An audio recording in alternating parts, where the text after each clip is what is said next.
Greatest propaganda machine in history. Let's think about it. Facebook, YouTube, and Google, Twitter, and others, they reach billions of people. The algorithms these platforms depend on deliberately amplify the type of content that keeps users engaged. It's why fake news outperforms real news, because studies show that lies spread faster than truth.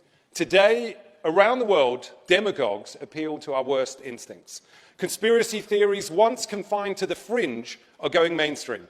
It's as if the age of reason, the era of evidential argument, is ending, and now knowledge is increasingly delegitimized and scientific consensus is dismissed. Hate crimes are surging, as are murderous attacks on religious and ethnic minorities.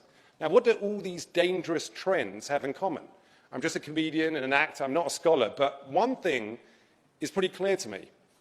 All this hate and violence is being facilitated by a handful of internet companies that amount to the greatest propaganda machine in history.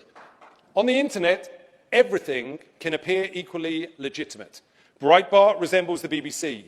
The fictitious protocols of the Elders of Zion look as valid as an ADL report, and the rantings of a lunatic seem as credible as the findings of a Nobel Prize winner. Voltaire was right when he said, "Those who can make you believe absurdities can make you commit atrocities." And social media lets authoritarians push absurdities to billions of people.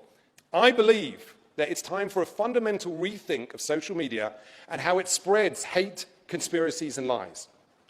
Now, last month, however, Mark Zuckerberg of Facebook delivered a major speech that, not surprisingly, warned against new laws and regulations on companies like his. Well, some of these arguments are simply, pardon my French, bullshit. Now, if a neo-Nazi comes goose-stepping into a restaurant and starts threatening other customers and saying he wants to kill Jews, would the owner of the restaurant, a private business, be required to serve him an elegant 8-course meal? Of course not. The restaurant owner has every legal right, and indeed, I would argue, a moral obligation to kick that Nazi out. And so do these internet companies. If you pay them, Facebook will run any political ad you want, even if it's a lie. And they'll even help you micro-target those lies to their users for maximum effect. Under this twisted logic, if Facebook were around in the 1930s, it would have allowed Hitler to post 30-second ads on his solution to the Jewish problem. So here's a good standard and practice.